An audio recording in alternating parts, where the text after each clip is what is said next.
Prince দাঁড়িয়ে আছে সারা ভাবির বাবার বাড়ির দরজার সামনে।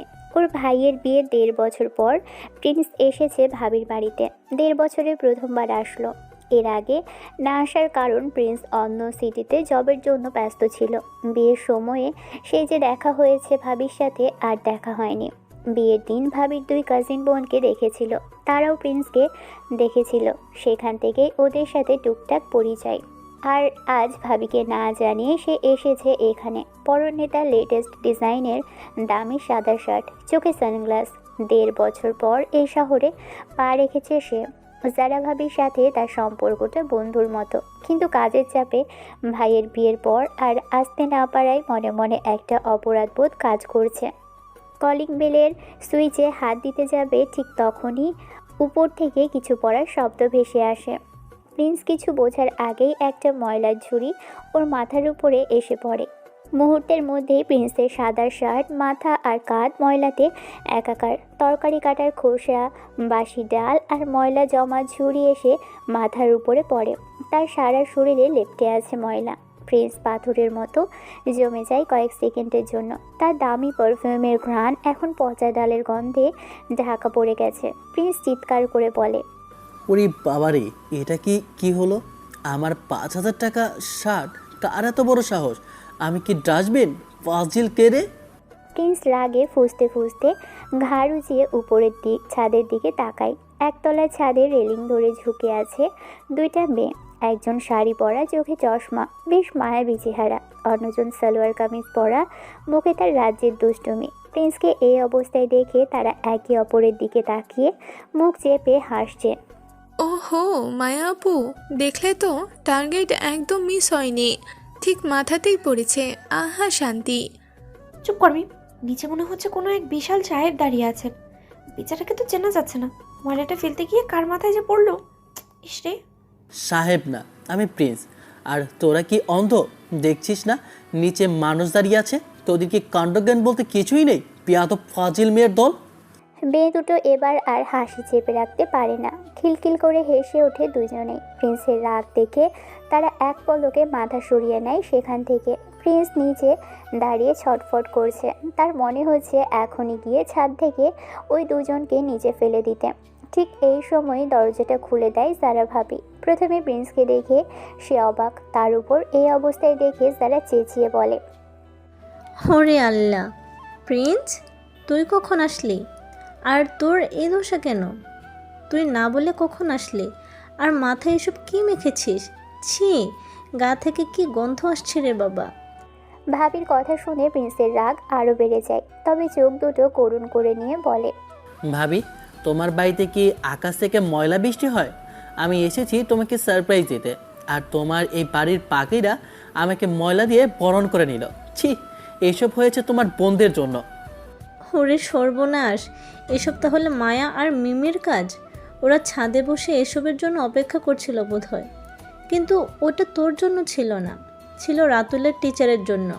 রাতুলের টিচার কদিন ধরে রাতুলের সাথে অনেক ডেঞ্জারাস ব্যবহার করছে, তাই রাতুল ওদের কাছে বিচার দিতেই ওরা এসব করেছে। তোকে আসতে দেখে ভেবেছে রাতুলের টিচার। আয় ভেতরে আয়, আগে ফ্রেশ হ। ইস, পুরো ভিজে গেছিস তো ডাল আর ময়লা পানিতে। ইয়াক। রাতুল হলো যারা ভাবি ছোট ভাই। তবে প্রিন্স ভিতরে ঢুকতেই ড্রয়িং রুমে দেখা মেলে সেই 2 মূর্তির।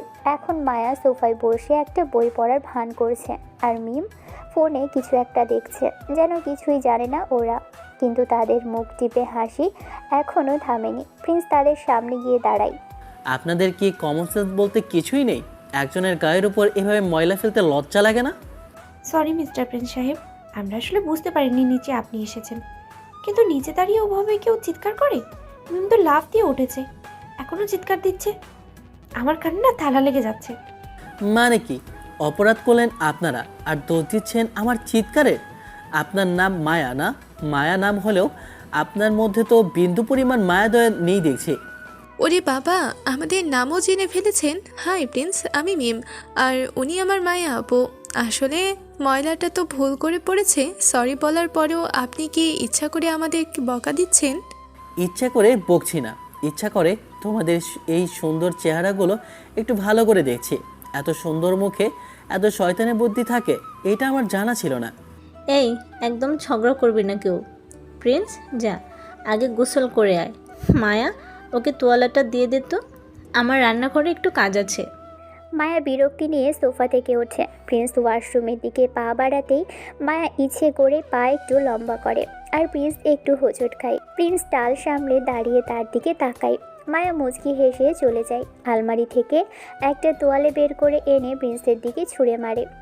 এই নিন আপনার তোয়ালা, এখন যান সামনে থেকে, ভূতের মতো লাগছে আপনাকে। ভূত?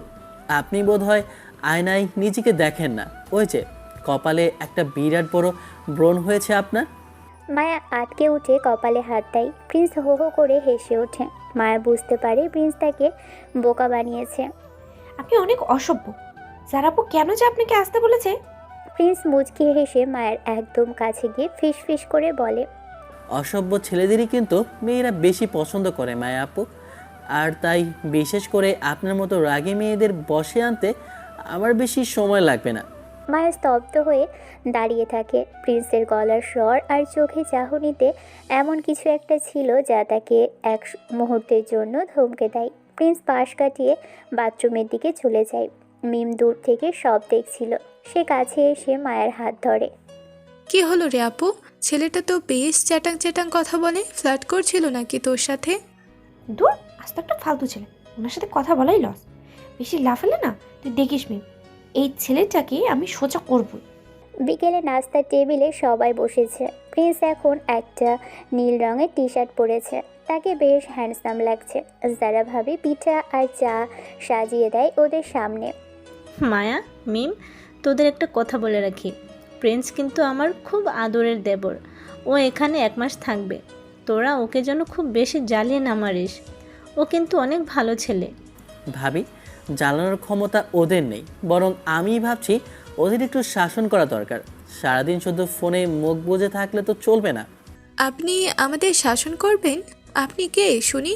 আমাদের থেকে বয়সে 1 বছরের ছোট হয়ে আমাদের শাসন করতে আসছেন? বয়সে ছোট হলে কি হবে, অভিজ্ঞতায় আমি অনেক সিনিয়র। বিশ্বাস না হলে পরীক্ষা নিয়ে দেখতে পারো। কিসের পরীক্ষা? আপনার ওই বাজে ফ্ল্যাটিংয়ের? মায়া, ভালোবাসার পরীক্ষা। যদি একবার প্রেমে পড়ো তবে বুঝবে প্রিন্স আসলে কেমন মানুষ। ড্রয়িং রুমে পিনপতন নীরবতা নেমে আসে। মায়া আর মিম দুজনেই প্রিন্সের আত্মবিশ্বাস দেখে থমকে যায়। যারা ভাবি হাসছে মিটিমিটি। সে জানে তার দেবরটা একটা জাদুকর। প্রিন্স মনে মনে বলে, মায়া আর মিম একজন আগুন আর অন্যজন পানি। এই 1 মাসে আমি এই 2 বোনকে আমার প্রেমে পাগল করব। রাত হয়। প্রিন্স দু হাতে দুটো কফির কাপ নিয়ে ধীর পায়ে বারান্দায় এগিয়ে আসে। মায়া বারান্দায় দাঁড়িয়ে বই পড়ছিল। মায়া আর চোখে একবার তাকে দেখেই আবার বইয়ের দিকে মনোযোগ দেয়, যেন প্রিন্স সেখানে নেই। কফির ঘ্রাণটা কিন্তু দারুণ হয়েছে। নিজের হাতে জাদুই আলাদা। খাবেন নাকি কফি? মায়া কোনো কথা বলে না। সে চুপ করে দাঁড়িয়ে থাকে। প্রিন্স এক পা এগিয়ে এসে মায়ের একদম পাশে দাঁড়ায়। মায়া বিরক্ত হয়ে একটু সরে যায়। আরে আরে, সরে যাচ্ছেন কেন? আমি কি ভাগ না ভাল্লুক? এই নিন কফিটা ধরুন। আপনার কফি খাওয়ার বিন্দুমাত্র শখ আমার নেই। আর আপনাকে কে বলেছে এখানে আসতে? আমি একা থাকতে পছন্দ করি। যাও এখান থেকে। ওরে বাবা, এত চেজ! আসলে বেআইন সাহেবা, একটু ভুল হয়ে গেছে। আমি এই কফিটা আপনার জন্য আনিনি। মায়া এবার বই থেকে চোখ সরিয়ে প্রিন্সের দিকে তাকায়। তার ভ্রু কুঁচকে যায়। মানে কি? আমার সামনে এসে কফি অফার করে এখন বলছেন আমার জন্য আনেননি? আসলে দূর থেকে আপনাকে দেখে আমি ভেবেছিলাম আপনি মিম আপু। মিম আপুকে আমার ভীষণ ভালো লাগছে। ভেবেছিলাম উনি একা দাঁড়িয়ে আছে, তাই কফিটা বানিয়ে আনলাম। কিন্তু কাছে এসে দেখি আপনি, মানে মায়া আপু। কি বললেন? আপনি মিমকে দিতে এসেছিলেন? মিমকে পছন্দ করেন? হ্যাঁ, আমার আসলে সুন্দরী মেয়ে দেখলে মনটা একটু নরম হয়, তো ভেবেছিলাম মিম আপুকে কফিটা দিয়ে একটু প্রপোজ করবো। মিম তো অনেক সুন্দর, কিন্তু আফসোস আপনি মোটেও সুন্দরী নন। আপনার চেহারাটা কেমন যেন শুকনো আর রাগী টাইপের। আমার এই স্পেশাল কফি কেবল সৌন্দর্যের জন্যই। আপনি চাইলে দয়া করে খেতে পারেন, কারণ ফেলে দিতে মায়া লাগছে। মায়ের ফর্সা মুখটা রাগে টকটকে লাল হয়ে যায়। সে প্রিন্সের দিকে এমনভাবে তাকায় যেন চোখ দিয়ে তাকে পুড়িয়ে ফেলবে। কি স্পর্ধা আপনার! আমি সুন্দরী নই? আর মিম বুঝি আপনার চোখে বিশ্ব সুন্দরী? যান এখান থেকে, বিদায় হন। আমি কফি খাই না। যত সব ফালতু কথা বলতে আসছেন। মিম যদি জানতে পারে আপনি তাকে একদিনে এসে পছন্দ করেছেন, তবে আপনার খবর আছে, ও আপনাকে জ্যান্ত পুঁতে ফেলবে। একদিনে নয় মায়া আপু, আমি তো আপনাদের ছবি দেখেছি অনেকবার। যারা ভাবি আপনাদের সাথে ছবি তুলে আমাকে পাঠাতো। আপনাদের অনেক গোপন খবরই আমি জানি। যেমন ধরুন, পাড়ার দুটো ছেলে আপনাদের খুব বিরক্ত করে, ওদের সাহায্য করার প্ল্যানও আমার মাথায় আছে। তবে একটা বিষয় বুঝলাম না, অসুন্দর মেয়েকেও মানুষ এত বিরক্ত করে কেন? রুচি বলতে কি কিছু নেই মানুষের? মায়া এবার হিতায় জ্ঞান হারিয়ে ফেলে। সে প্রিন্সের হাত থেকে কফির কাপটা একরকম কেড়ে নেয়। তোর কফি সুন্দরীদের জন্য? নে দেখ, আমি খাচ্ছি। অ্যান্ড তুই বট বেশি কথা বলিস। আমি সুন্দর কি অসুন্দর সেটা তোকে প্রমাণ করতে হবে না। আর তোর কফি আমি খাবো শুধু এটা দেখার জন্য যে আমি অসুন্দর না। এখন যা এখান থেকে। প্রিন্স মুচকি হেসে সরে যাওয়ার জন্য পা বাড়ায়, কিন্তু হঠাৎ সে মায়ের একদম কানের কাছে মুখ নিয়ে আসে। মায়া থতমত খেয়ে পিছিয়ে যেতে চায়, কিন্তু প্রিন্স তার কাঁধের উপর দিয়ে ফিসফিস করে বলে, আসলে মিস মায়া, কফিটা আপনার জন্যই ছিল। আর আপনি কিন্তু এ বাড়িতে সবচাইতে বেশি সুন্দরী, মিমের থেকেও অনেক গুণ বেশি। বিশ্বাস না হলে আয়নাতে গিয়ে নিজের ওই রাগী মুখটা দেখবেন। আপনার ওই কাজল কালার চোখে যে মায়া আছে, সেটা পুরো পৃথিবীর সব সৌন্দর্যের ঊর্ধ্বে। কথাটা বলেই প্রিন্স এক পলক মায়ের চোখের দিকে তাকিয়ে দুষ্টুমি ভরা হাসি দিল। তারপর মায়াকে কিছু বলার সুযোগ না দিয়ে সেখান থেকে চম্পট দিল। মায়া কফির কাপ হাতে নিয়ে মূর্তির মতো দাঁড়িয়ে থাকে। তার হৃৎপিণ্ডটা কেন যেন দ্রুত লাফাচ্ছে। সে অজান্তেই মৃদু হাসে এবং কফিতে একটা চুমুক দেয়। কফিটা আসলেও দুর্দান্ত হয়েছে। নিচে উঠানে দাঁড়িয়ে আছে মিম, কানে ইয়ারফোন গোজা, চোখ বন্ধ করে গানের তালে তাল মেলাচ্ছে সে। জ্যোৎস্নার আলো তার মুখে পড়ে এক অপার্থিব সৌন্দর্য তৈরি করেছে। প্রিন্স বারান্দা থেকে নেমে মিমের পাশে গিয়ে দাঁড়ায়। মিম হঠাৎ কারো উপস্থিতি টের পেয়ে চোখ খোলে এবং ইয়ারফোন টেনে খুলে ফেলে মিম। আরে আপনি এখানে কেন?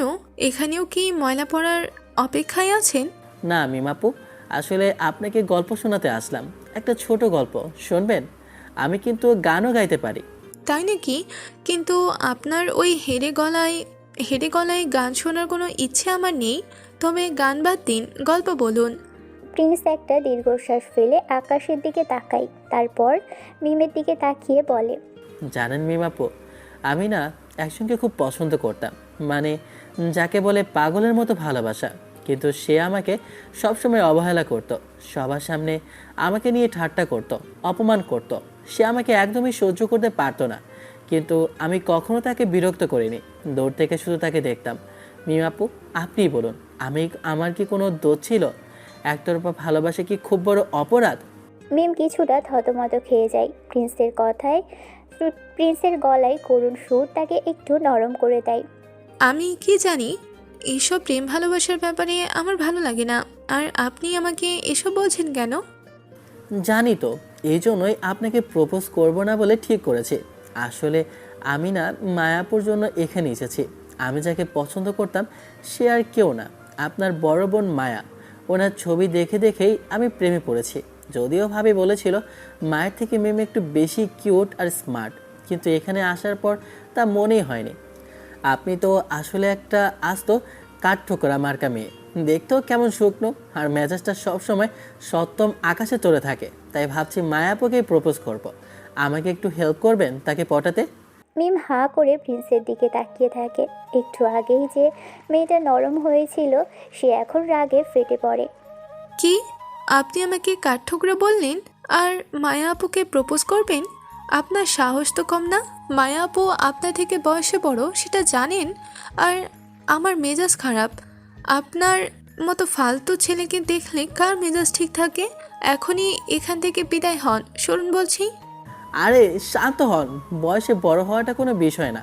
প্রেম তো আর ক্যালেন্ডার দেখে হয় না। তবে আপনি যখন বলছেন তখন বোধহয় মায়াপুর কাছে যাওয়াটাই ঠিক হবে। আপনি আসলে বেশ ঝগড়াটে। মিম রাগে প্রিন্সকে চলে যেতে ইশারা করে। প্রিন্স হাসতে হাসতে চলে যেতে নিয়েও আবারও ঘুরে দাঁড়ায়। সে মিমের কাছে গিয়ে আস্তে করে মিমের কানে কানে বলে, রাগ করবেন না কিউট কাঠঠোকরা। আসলে আমি আপনার জন্য এসেছি। আপনি এই বাড়ির শ্রেষ্ঠ সুন্দরী। মায়ের থেকে আপনার নাক আর চোখের গঠন অনেক বেশি কিউট। আমি তো শুধু দেখতে চাচ্ছিলাম আপনি আমায় নিয়ে জেলাস হন কিনা। আর আপনি যেভাবে রেগে গেলেন তাতে আমার সন্দেহ সত্যি হলো। ভালো থাকবেন মিস সুন্দরী। প্রিন্স দ্রুত পায়ে সেখান থেকেই সরে যায়। মিম স্তব্ধ হয়ে দাঁড়িয়ে থাকে। তার রাগী মুখটা এখন লজ্জায় লাল হয়ে গেছে। সে মনে মনে বলে, অসভ্য ছেলে আমাকে নিয়ে খেলা করছে। কিন্তু তার ঠোঁটের কোণে একটা হাসি ফুটে ওঠে আর প্রিন্স হাসতে থাকে। মায়া ভাবছে মিমকে সব খুলে বলবে, কিন্তু তখনই তার মনে হয় প্রিন্স তো বলেছে মিম মায়ার মতো সুন্দরী নয়। এটা বললে মিম কষ্ট পাবে। আবার মিম ভাবছে মায়াকে বলবে, কিন্তু তার মনে হয় প্রিন্স তো মায়াকে অসুন্দর বলেছে। এটা শুনলে বড় আপু নিশ্চিত মন খারাপ করবে। শেষ পর্যন্ত দুই বোনই সিদ্ধান্ত নেয় প্রিন্সের এই কথা তারা নিজেদের মধ্যে চেপে রাখবে। পরের দিন সকাল হয়। সকাল 9টা বাজে। প্রিন্স ড্রয়িং রুমে বসে নাস্তা করছে। সে জানে আজ মিমের ভার্সিটি আছে। ঠিক সেই সময় মতো মিম ঘর থেকে বের হয়। তার পরনে হালকা রঙের সালোয়ার কামিজ, কাঁধে ব্যাগ, চুলগুলো খোলা। মায়া আজকে ভার্সিটি যাচ্ছে না বলে মিমকে একাই বের হতে হচ্ছে, কারণ মায়াকে তার খালু কোথায় যেন নিয়ে গেছে। যারা আপু, আমি ভার্সিটিতে যাচ্ছি, কিন্তু খালু কোথায়? আমাকে পৌঁছে দেবে না? আমি একা যাব কিভাবে? রাস্তায় ওই বজ্জার ছেলে আর তার সাঙ্গুপাঙ্গুরা যা জ্বালাতন শুরু করেছে, আমার তো একা যেতে ভয় পাচ্ছি। মিম, আমি তো রান্না নিয়ে ব্যস্ত, দেখছিস না? এক কাজ কর, প্রিন্সকে সাথে নিয়ে যা, ও তোকে পৌঁছে দিয়ে আসুক। কি? প্রিন্স? না না আপু, ওর সাথে যাওয়ার চেয়ে একা যাওয়া ভালো। দরকার নেই আমার। কেন, আমি কি মানুষকে খুব ভাগ যে তোমায় খেয়ে ফেলবো? ভাবি, তোমার এই বোনকে বলে দাও যেই না চেহারা, তাতে আবার ছেলেদের পিছু নেওয়ার ভয়। ভাবি, আমার পেতনির চেহারা নিয়ে বের হলে রাস্তায় কোনো ছেলে কেন কোথাও তার দিকে তাকাবে না। আবার নাকি আমার সাথে যেতে ভয় পাচ্ছে। তোমার বোনকে বলো আমি নিজেই যাবো না তার সাথে। আমার খেয়ে দিয়ে কাজ নেই যে এই শাকচুনির বডিগার্ড হব। যারা ভাবি রান্নাঘর থেকে খুন্তি হাতে বের হয়ে আসে। সে প্রিন্সের দিকে আর চোখে তাকিয়ে বলে, আহ প্রিন্স, যা না ভাই একটু। আর মিম, তোর সমস্যা কি বলতো? ও তো তোর ছোট ভাই লাগে, গেলেই তো হয়। না ভাবি, আমি যেতে পারবো না। আমি বরং এখানে বসে মায়াপুর জন্য অপেক্ষা করব। মায়াপু আসলে তাকে বলবো এই এলাকাটা আমাকে একটু ঘুরিয়ে দেখাতে। এই পেতনি শাকচুনির ধারের কাছেও আমি ঘেঁষতে চাইছি না। ওই, আমি পেতনি? আপনি নিজেকে কি ভাবেন শুনি? বিয়াদব ছেলে একটা। আয়নার সামনে গিয়ে নিজের চেহারা দেখেছেন কখনো? চলো আমার সাথে, এখনই চলো। এমন ভাব করছে যেন কত বড় হিরো। হিরো তো ঠিকই, তবে হিরো আলম। শুনতে পাইনি, কি বললেন? কার সাথে যাওয়ার কথা বললেন? বললাম তো চলো আমার সাথে, বেশি কথা বলো না তো। ঠিক আছে ভাবি, তোমার ছোট ভাইয়ের সাইকেলটা নিয়ে গেলাম, ওটা দিয়েই এই পেতনিকে পৌঁছে দেব। ওই, আমি সাইকেলে যাব না, লোকে দেখলে কি বলবে? আমি রিক্সা নেব। তাহলে আমিও যাব না। সাইকেলে গেলে যাও, না হলে রাস্তা মাপো। আমার সাইকেল চালানোর খুব শখ হয়েছে আজ।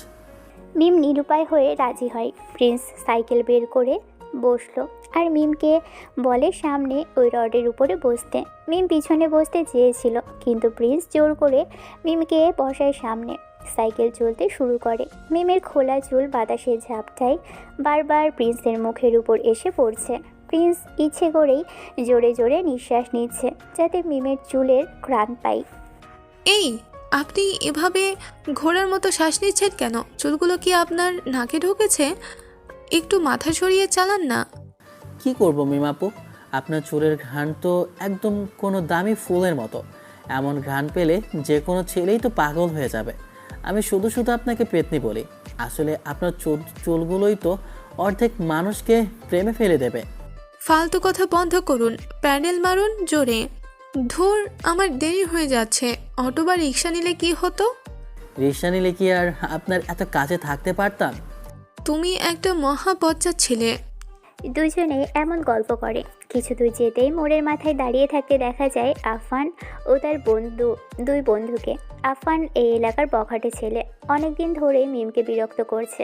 মিমকে সাইকেলে একটা ছেলের সাথে সামনে বসে থাকতে দেখে আফানের রাগ উঠে যায়। আফান হাত বাড়িয়ে সাইকেল থামিয়ে বলে, ওরে বাবা, মিম জানতো দেখি নতুন নগর জুটিয়ে ফেলেছে। তা এই হিরোটাকে সাইকেলের সামনে বসিয়ে নিয়ে যাওয়া হচ্ছে, খুব তো ঘনিষ্ঠতা দেখছি। আমাকে পাত্তা দাও না। আর গোপনে নগর জুটিয়েছ? আফান, মুখ সামলে কথা বল। ও আমার খালুর মেয়ে জারার দেবর। আজ রাস্তা ছাড় বলছি। ওই তোরা শুনছিস, বেটা নাকি আপুর দেবর। আজকাল তো দেবর ভাবির চেয়ে বিআই বেআইন সম্পর্কে বেশি জমে। তামিম, এই ছোকরার সাথে কত টাকাই ঢিল হয়েছে। দেখতে তো মনে হচ্ছে একদম কচি খোকা। বিছানায় যাওয়া হয় বুঝি? ডেট করা শেষ? তাহলে আমার কি দোষ ছিল? আফানের কথা শুনে প্রিন্স সাইকেল থেকে নামে। তার হাত পা জমে যায়, কিন্তু মুখে তখনও এক চিলতে হাসি। আফান মিমের হাত ধরে বলে, শোন মিম, এই এলাকাটা আমার পারমিশন ছাড়া অন্য কোনো ছেলের সাথে ঘুরলে তোর ফল ভালো হবে না। তোকে আমি পছন্দ করি, আমার সাথে ঘুরবি। আমার হাত ছাড় বলছি হারামির বাচ্চা। তোর সাহস দিন দিন বেড়ে যাচ্ছে। তোকে আমি খুন করব, বুঝেছিস? তাই নাকি? সাহসের দেখছো কি? 1 বছর ধরে পিছনে পড়ে আছি, আমার চান্স কবে হবে? কথাটা বলেই আফান হুট করেই মিমের কোমরে হাত দেয়, জোরে একটা চাপও দেয়। মিম চিৎকার করে ওঠে এবং আফানের মুখে থুতু দেয়। জানোয়ারের বাচ্চা, শালা শোর! তোর লজ্জা করে না রাস্তাঘাটে মেয়েদের সাথে বাজে আচরণ করতে? তোর গায়ে থুতু কম হয়েছে? কি? আমার গায়ে থুতু? তোর কত বড় সাহস! আজ তোকে।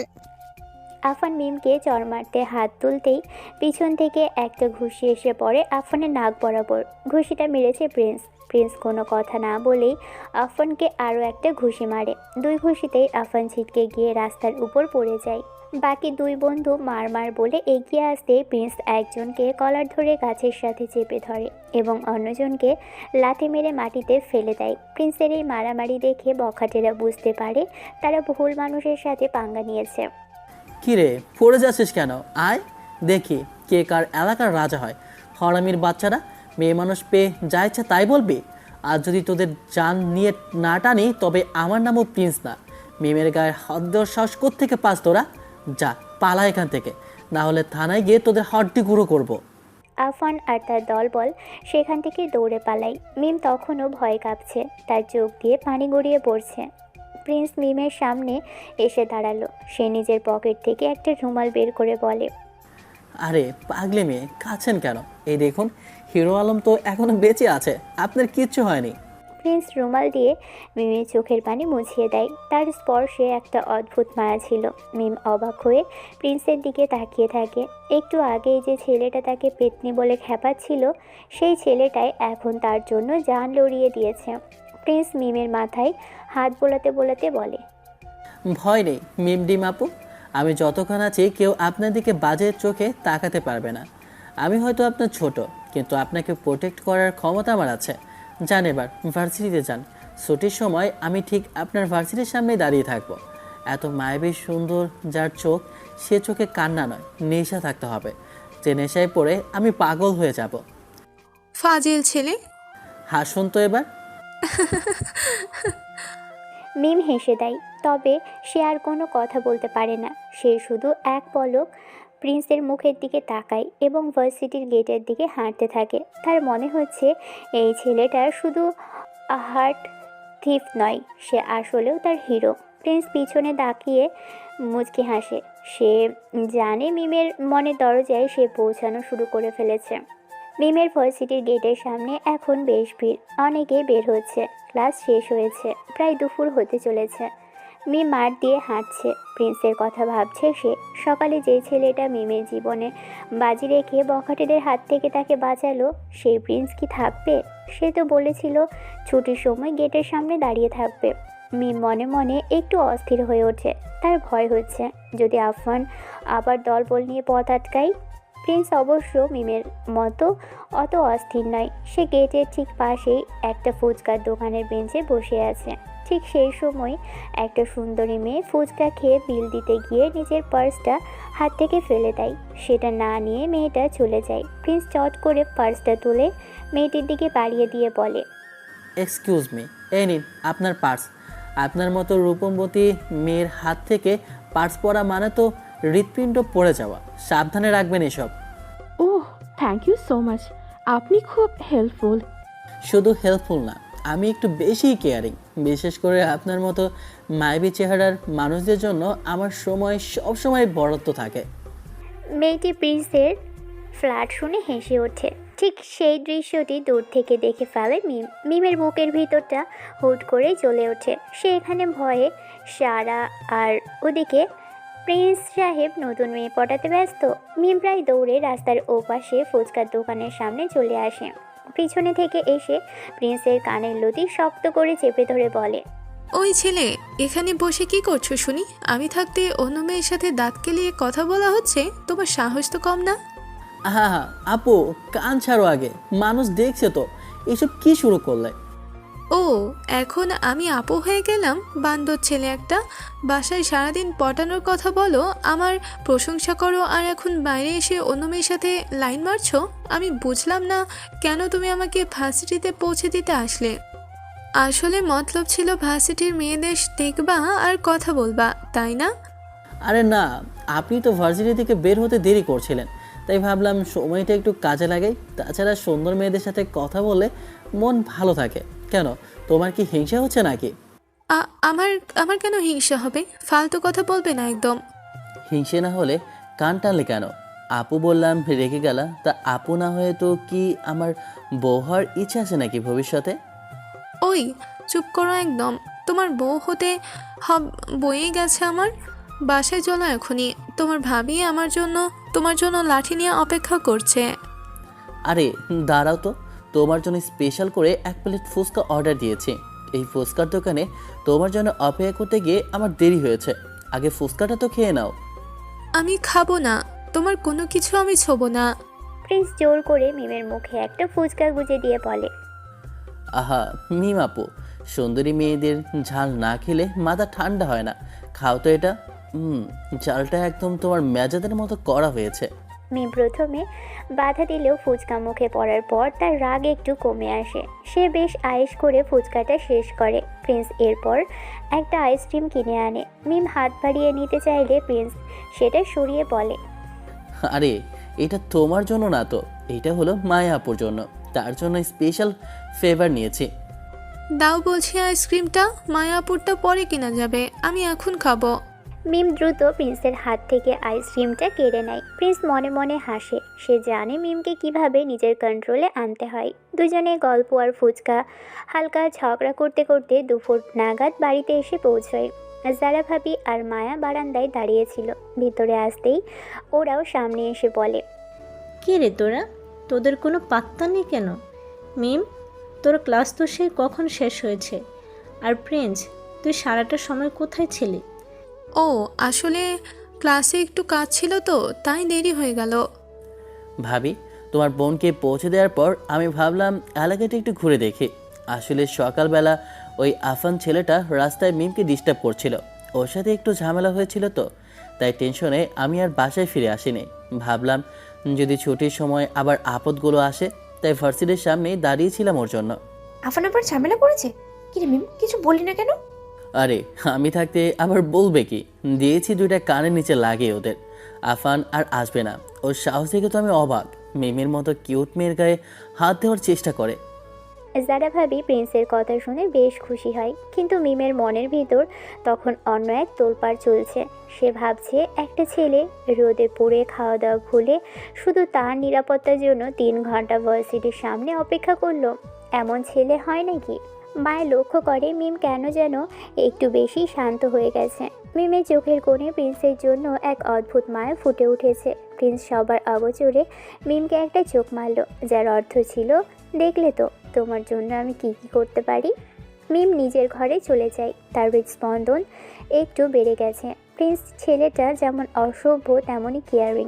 সে ভাবছে মায়াপুকে কি সব বলা উচিত? না থাক, প্রিন্স তো সব সামলে নিয়েছে। মিম আয়নার সামনে গিয়ে নিজেকে দেখে আর মনে মনে হাসে। যারা বলে, যা গোসল করে নে, খাবার দিচ্ছি। যারা কথাটা বলে পা বাড়ায়। মিমও চলে যেতে চাই। তখনই সবার আড়ালে প্রিন্স মায়ের হাতটা খপ করে ধরে। মায়া চমকে ওঠে। প্রিন্স মায়ের হাতে তারই ফেভারিট কিটক্যাট গুজে দিয়ে হন হন করে চলে আসে নিজের ঘরের দিকে। মায়া অবাক হয়, ছেলেটা বাইরে থেকে তার জন্য চকলেট নিয়ে এসেছে। দুপুর হয়েছে। সবাই খাবার টেবিলে এসেছে আর মিম দুপুরে গোসল করে এসে লম্বা একটা ঘুম দিচ্ছে, তাই সে এখনও বিছানায়। ওদিকে ডাইনিং টেবিলে খাবার শেষ করে যারা ভাবি তার মা, মায়া আর প্রিন্স বসে গল্প করছে। প্রিন্স খাওয়ার ফাঁকে ফাঁকে মায়ের দিকে তাকাচ্ছে, কিন্তু মায়া বেশ গম্ভীর হয়ে অন্যদিকে তাকিয়ে আছে। খাওয়া শেষ করে সবাই যার যার ঘরে বিশ্রাম নিতে চলে যায়। বিকেলে মায়া বারান্দায় এসে দাঁড়ালো, তার হাতে একটা কবিতার বই। বিকেলে শান্ত বাতাসে তার চুলগুলো উড়ছে। ঠিক তখনই প্রিন্স পা বাড়ায় বারান্দায়, একটু কাশি দিয়ে বলে, কি করেন মায়া আপু? চোখে দেখো না, বই পড়ছি। আর এখন কথা বলার একদমই মুড নেই আমার। দেখবো কিভাবে? অতিরিক্ত জ্যোতির মানে নূরের ঠেলায় তো আমার চোখ নষ্ট হয়ে যাচ্ছে।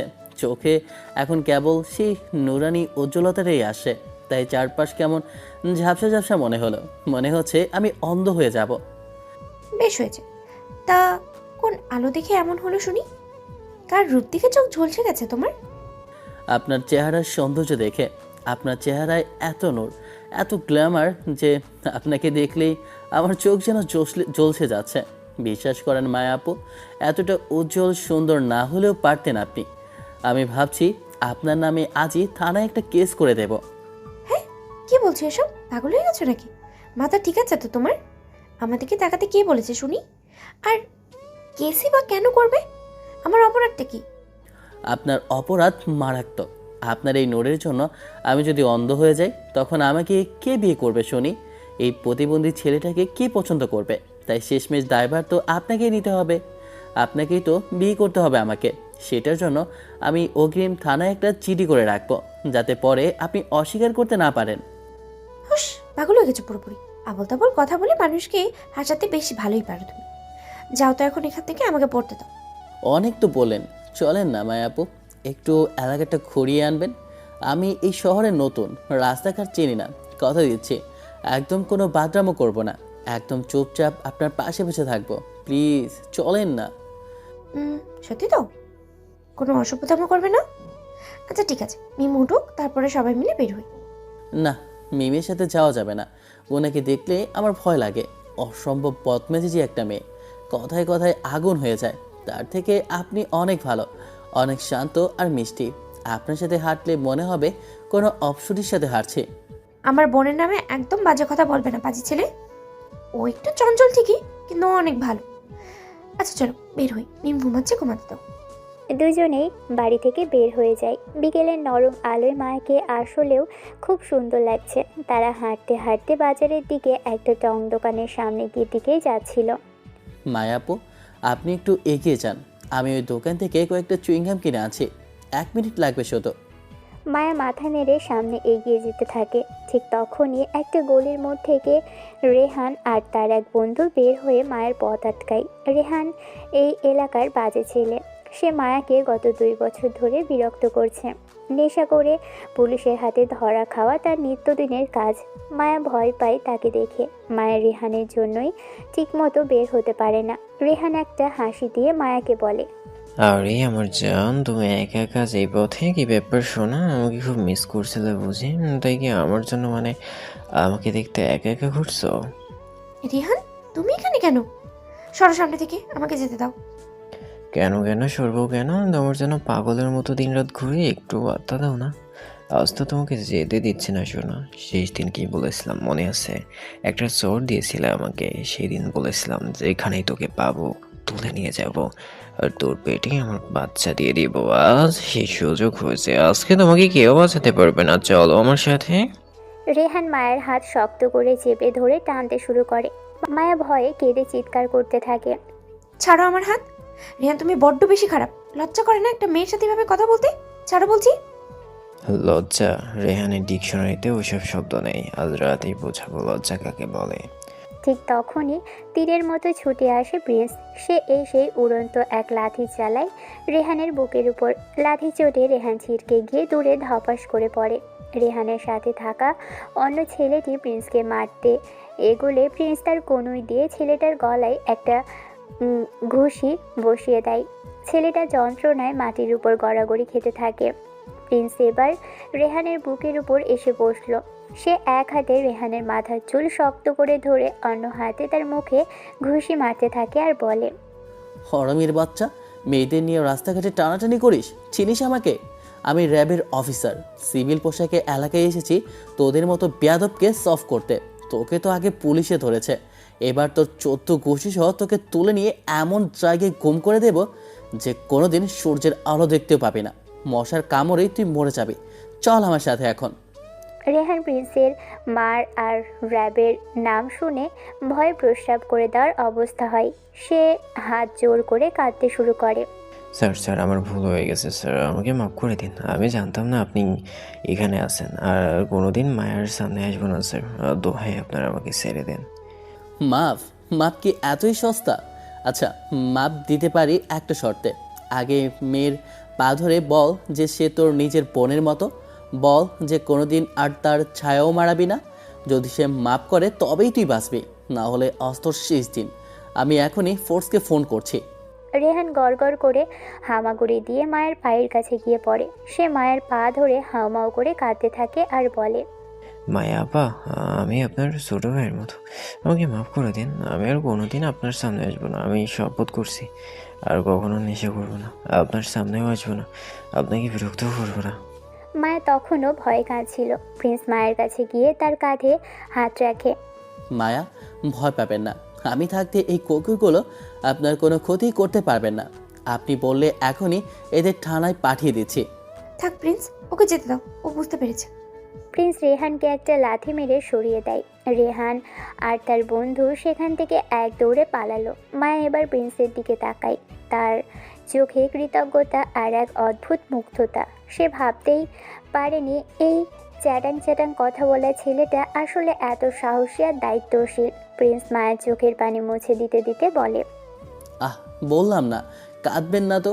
আপনার এই নড়ি চোখে পানি একদম মানায় না। চলুন এখন বাড়ি ফিরি।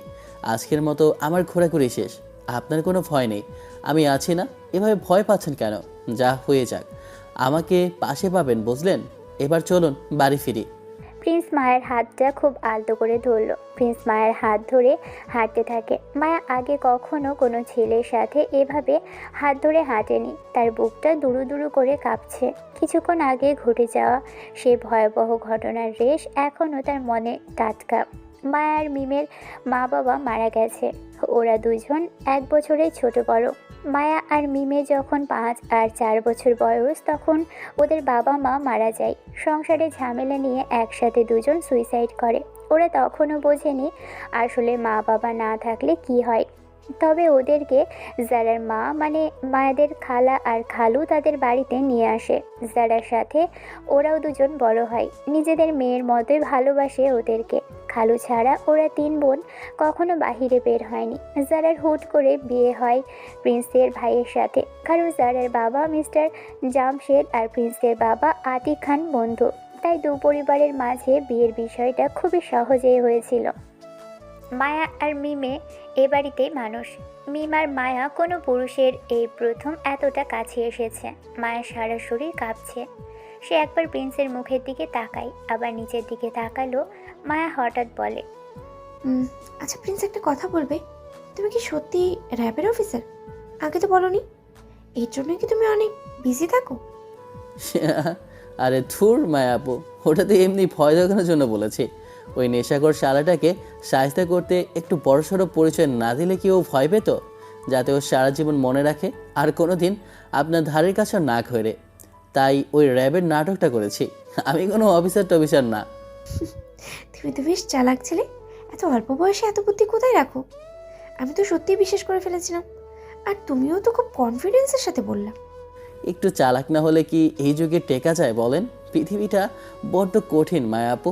আচ্ছা, কথা বাড়াবেন না, জাস্ট 1 মিনিট এখানে দাঁড়ান, নড়বেন না কিন্তু। আমি আসি। মায়ের রাস্তার পাশে কৃষ্ণচূড়া গাছের নিচে গিয়ে দাঁড়ালো। প্রিন্স রাস্তার পাশে থেকে একগুচ্ছ সাদা কাশফুল তুলে আনে। তারপর নিজের পকেট থেকে কতগুলো দামি চকলেট বের করলো। মায়া অবাক হয়ে দেখছে ছেলেটার কাণ্ড। প্রিন্স হুট করেই রাস্তার এক পাশে পাবলিকের সামনে হাঁটু মুড়ে বসে পড়ল। মায়ের সামনে ফুল আর চকলেটগুলো বাড়িয়ে দিয়ে সে মায়ের চোখের দিকে অপলক দৃষ্টিতে তাকিয়ে থেকে বলল, মায়া, আমি জানি আমি তোমার থেকে বয়সে ছোট, আমি তেমন কিছু চাই না, তুমি আমার থেকে সিনিয়র। এই সত্যটা আমি কোনোদিনও অস্বীকার করব না। কিন্তু একটা কথা খুব নিশ্চিতভাবে জানি, ভালোবাসার বয়স হয় না, ভালোবাসার শ্রেণী হয় না, ভালোবাসার কোনো সীমারেখা নেই। ভালোবাসা শুধু হৃদয়ের গভীর থেকে উঠে আসে নিস্তব্ধে, কিন্তু অসম্ভব শক্তিশালী হয়ে আসে। মায়া স্তব্ধ হয়ে দাঁড়িয়ে আছে। তার মনে হচ্ছে পৃথিবীটা থমকে গেছে। কোনো ছেলে এভাবে সবার সামনে রোমান্টিক ওয়েতে প্রপোজ করতে পারে? প্রিন্স আবারও বলে, মায়া, তোমাকে প্রথম দেখার দিন থেকেই আমার ভিতরে অদ্ভুত এক শান্তি কাজ করেছিল। তোমার হাসি আমার ক্লান্ত মনকে বিশ্রাম দেয়, তোমার কথা আমার এলোমেলো ভাবনাগুলো গুছিয়ে দেয়।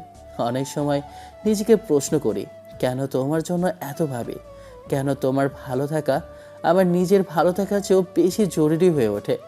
উত্তর একটাই, আমি তোমাকে ভালোবাসি। প্রিন্স, তুমি কি জানো তুমি কি বলছো? আমি তোমার চেয়ে বড়, লোকে কি বলবে?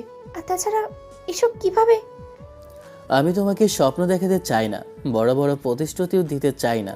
শুধু চাই জীবনের প্রতিটি ছোট মুহূর্তে তোমার পাশে থাকতে, তোমার দুঃখে কাঁদতে হয়ে, তোমার আনন্দে হাসি হয়ে, তুমি ক্লান্ত হলে তোমার নীরব আশ্রয় হয়ে হতে চাই, তুমি ভেঙে পড়লে তোমাকে আবার শক্ত করে দাঁড় করাতে চাই। মায়া, যদি কোনোদিন মনে হয় তোমার পাশে একজন সত্যিকারের মানুষ দরকার, যে নিঃস্বার্থভাবে তোমাকে ভালোবাসবে, সম্মান করবে, আগলে রাখবে, তাহলে আমি আছি। খুব সাধারণ একজন মানুষ হয়ে, খুব গভীর ভালোবাসা নিয়ে, শুধু তোমার জন্য আমি থাকবো অপেক্ষায়। মায়া আর কিছু বলতে পারে না। তার চোখে পানি চিকচিক করছে। সে ভাবতেই পারেনি এই চঞ্চল ফজিল টাইপের ছেলেটার ভিতরে এত সুন্দর একটা হৃদয় আছে। সে কোনো উত্তর দিল না। দ্রুত হাত বাড়িয়ে ফুলা চকলেটগুলো কেড়ে নেয়। তারপর লজ্জিত মুখে হন হন করে বাড়ির দিকে হাঁটতে শুরু করে। প্রিন্স পিছনে দাঁড়িয়ে মুচকি হাসছে। সে বুঝে গেছে মায়া কেল্লাফতে। মায়া তাকে অস্বীকার করতে পারবে না। মায়া তাকে ভালোবাসতে শুরু করেছে। সন্ধ্যায় বাসায় ফিরে আসে প্রিন্স। বাড়ির ভিতরে পা রাখতেই দেখে মিম উঠানের সামনে পায়চারি করছে। মিমের চেহারা দেখে মনে হচ্ছে সে খুব অস্থির। প্রিন্সকে দেখে মিম তার দিকে তেড়ে আসে। কোথায় ছিলে এতক্ষণ? আমি ঘুমানোর সুযোগে তুমি মায়া আপুকে নিয়ে বাইরে গিয়েছিলে কেন? আমাকে কেন ডাকোনি? প্রিন্স কোনো উত্তর দিল না। সে ধীর পায়ে মিমের একদম কাছে এগিয়ে এলো। মিম অবাক হয়ে দেখল প্রিন্সের হাতে একটা লাল গোলাপ। মিম কিছু বলতে যাবে তার আগেই প্রিন্স গোলাপটা মিমের হাতে গুঁজে দিল। প্রিন্স মিমের কানের কাছে ফিসফিস করে বলে, বেশি কথা বলে কিন্তু তোমার ওই কিউট নাকটা কামড়ে দেব। এই নাও তোমার জন্য গিফট। মায়া আপু তো শুধু বেড়াতে নিয়ে গিয়েছিল, কিন্তু আমার মনটা তো তোমার কাছেই পড়েছিল। এখন বক বক বন্ধ করে ঘরে যাও। মিম গোলাপটা হাতে নিয়ে স্থির হয়ে দাঁড়িয়ে রইল। তার রাগ কোথায় যেন কর্পূরের মতো উড়ে গেছে। প্রিন্স তাকে কিছু বলার সুযোগ না দিয়ে নিজের ঘরের দিকে ঢুকে দরজা বন্ধ করে দেয়। মিম গোলাপের ঘ্রাণ নিল এবং নিজের অজান্তেই মুচকি হাসে প্রিন্সের কথা ভেবে। তার মনে হলো মায়াপুর সাথে ঘুরতে গেলেও প্রিন্স আসলে তাকেই বেশি ভালোবাসে। রুমে ঢুকে প্রিন্স বিছানায় গা এলিয়ে দেয়। সে জানে খেলাটা এখন বিপজ্জনক মোড় নিচ্ছে। দুই বোনই এখন তার প্রেমের জালে বন্দি। মায়া পেয়েছে আবেগঘন ভালোবাসা আর মিম পেয়েছে রোমান্টিক খুনসুটি। প্রিন্স আয়নার সামনে দাঁড়িয়ে একা একাই বলে, প্রিন্স রে, তুই তো ফেসে যাচ্ছিস। দুজনের সাথেই তো চরম ফ্লার্ট করলি।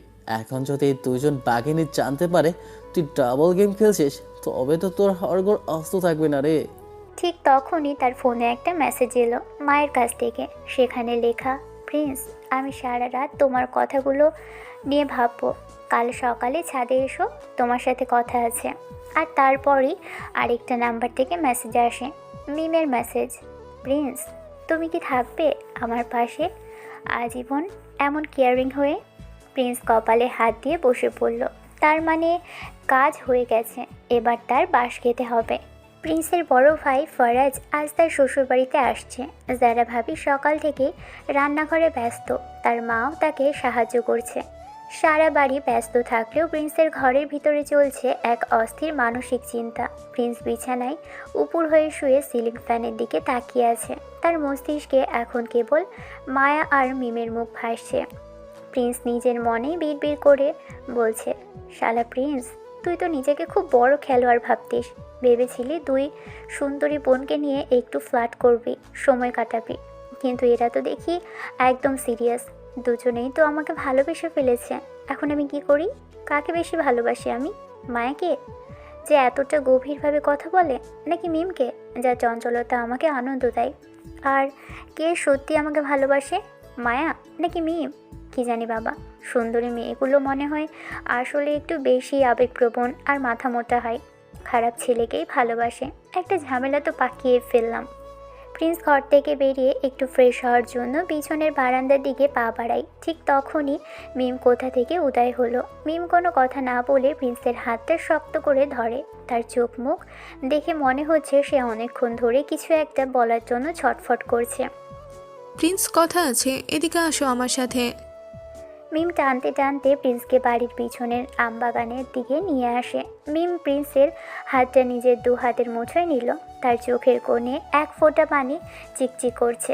সে বলে, জানো প্রিন্স, আমাদের বাবা মা অনেক আগেই মারা গেছে।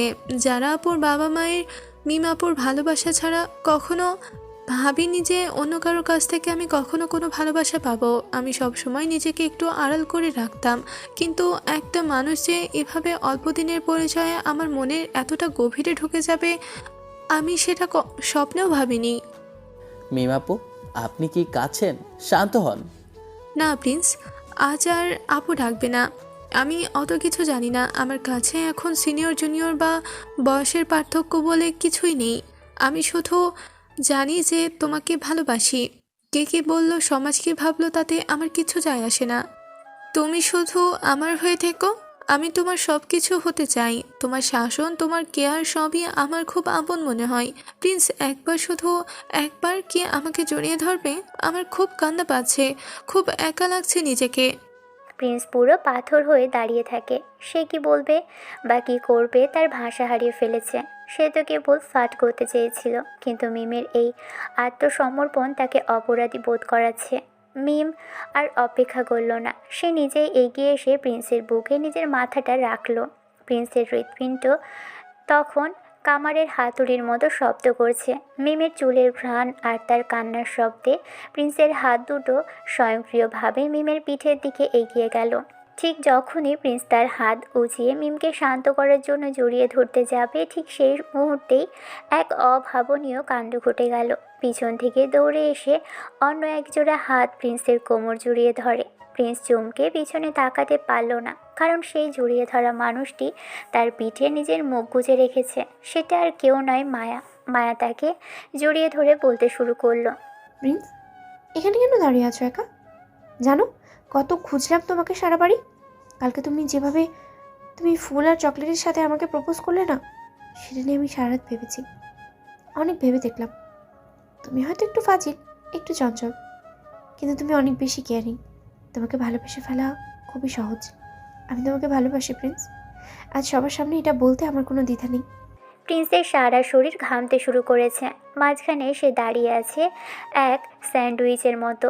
সামনে মিম আর বুকে মুখ গুজে কাঁদছে, আর পিছনে মায়া তাকে জাপটে ধরে নিজের ভালোবাসার স্বীকারোক্তি দিচ্ছে। জানো তো প্রিন্স, আমরা বাবা মার ভালোবাসা পাইনি কখনো। সারা জীবন এক ধরনের শূন্যতা নিয়েই বড় হয়েছি। ভাবিনি কোনোদিন এমন কেউ আসবে যাকে আমি প্রাণ খুলে ভালোবাসবো, আর সেও আমাকে একইভাবে আগলে রাখবে।